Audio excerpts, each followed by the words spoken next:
Good evening to our listeners from Luzon, Visayas, Mindanao, and all over the globe. Welcome to Poli-TALK. This is DJ Matthew speaking, your host for this special political, historical, and educational podcast. If you're not familiar, Poli-TALK is a special segment here at my podcast. I invite diverse people to talk about diverse topics. Tonight, I've invited not one, not two, but three students from Far Eastern University. Bakit sila? Well, may opinion yung mga batang to eh. We here at Poli-TALK believe that the youth have important things to say.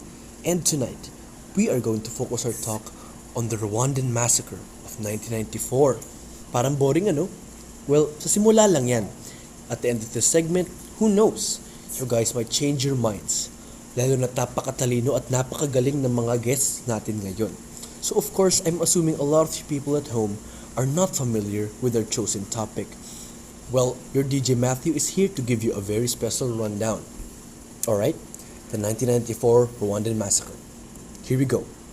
The Rwandan Genocide, also known as the Genocide against the Tutsi, was a mass slaughter of Tutsi, Twa, and moderate Hutu in Rwanda, which took place between April and July 1994 during the Rwandan Civil War. The assassination of Rwandan President Juvenal Harabiana on April 1994 created a power vacuum and ended peace accords. Genocidal killings began the following day when soldiers, police, and militia executed key Tutsi and moderate Hutu military and political leaders. The scale and brutality of the massacre caused shock worldwide, but Western nations such as Belgium, France, the US, and others ignored the genocide. The UN had tried to extend their assistance, but it barely helped. An estimated 500,000 to 1 million Rwandans were killed. Sexual violence was rife, with an estimated 250,000 to 500,000 women raped during the genocide. The genocide ended with the military victory of the Rwandan Patriotic Front. And with that, let's introduce our guests. These are the finest student leaders from Far Eastern University. May mga pinaglalaban talaga sila. So, let's hear what they have to say. And kanina pa sila nakaupo dito ng tahimik sa harap ko. Please welcome Marco Banyago, Gian Cadorna, and Glesil Bareng. Alright, our listeners don't know you yet, guys. Pakilala niyo naman sarili niyo, Marco. Good evening, guys. I'm Marco Banyago from FEU, Vice President for the IAS Student Council. Aba, o ikaw naman, Glesil. Hello, I'm Glesil Barek, President of the FEU Biological Science Society. And you, Gian? Hey guys, my name is Giancarlo Cadorna and I am the PRO for FEU Central Student Organization. And welcome to the show, you guys. I'm DJ Matthew, and I've invited you all here to talk about the Rwandan Genocide of 1994. What are your initial thoughts on this? Marco? I feel sorry to those people that got involved. Genocide is the most vulgar act mankind perpetrates upon itself. It's sickening that humans are capable of doing this. If people have the capability to commit such actions in the modern era, then peace will be hard to achieve. I believe that there should be no reason to harm others, regardless of age, gender, or religion. True. Your opinion, Glesil? This was an act that happened in 1994. Genocides were only prevalent in the earliest century. Who knew that such crime could happen within the century? It only shows us how backwards human can be, despite achieving advancement in many fields. We still have not transcended from hate and ignorance. I think moving forward, we should focus on educating each other about peace and compassion. Aba. How about you, Gian? Well, it's horrible. There were millions of people massacred, but only little acted. Hundreds of thousands of people lost their lives in 100 days. Many organizations turned a blind eye over the genocide in Rwanda. How could they do that? The symbol of peace suddenly became a statue that only stares.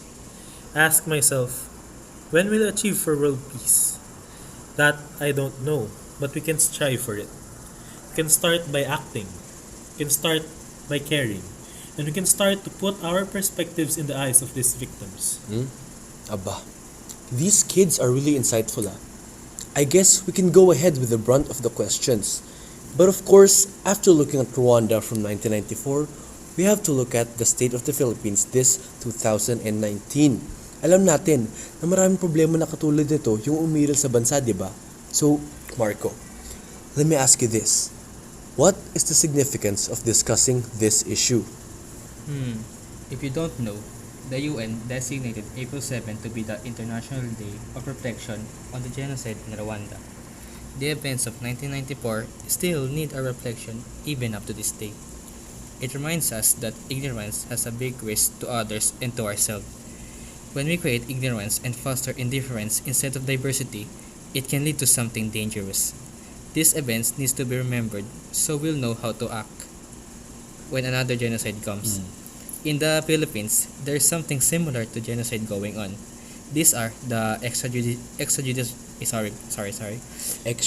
killings. extrajudicial you mean? killings. The justice system here is so inefficient that the government is resorting to killing criminals. Instead, they should be given a second chance. Of course, you can't rehabilitate them properly because of the criminal correction here is full of corruption. And that is so right. Oh, ikaw naman, Glycil. How is development manifested in this relevant issue?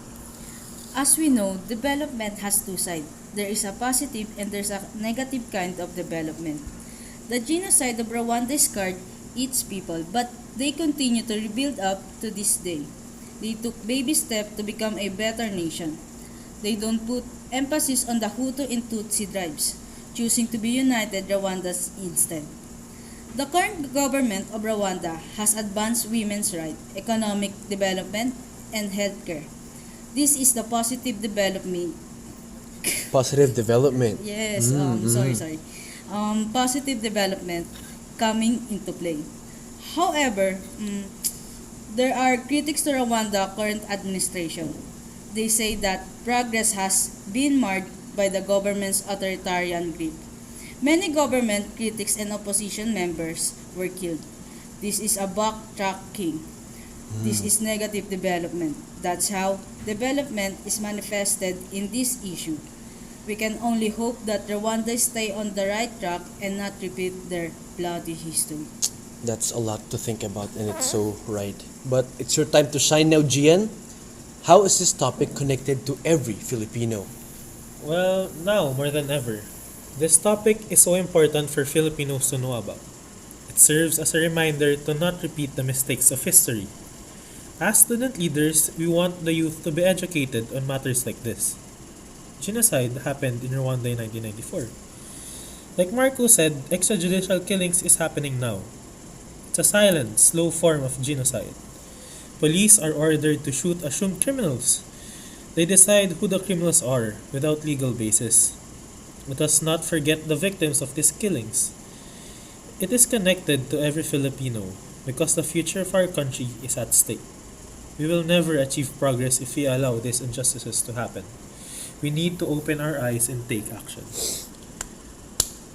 Wow, I'm left speechless here. All of you guys have given us such great insights today.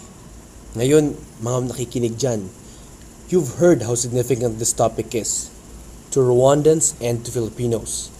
Let us never forget our history so we can fight for our future. Thank you to our guests for today. This is DJ Matthew of Poli-TALK signing off.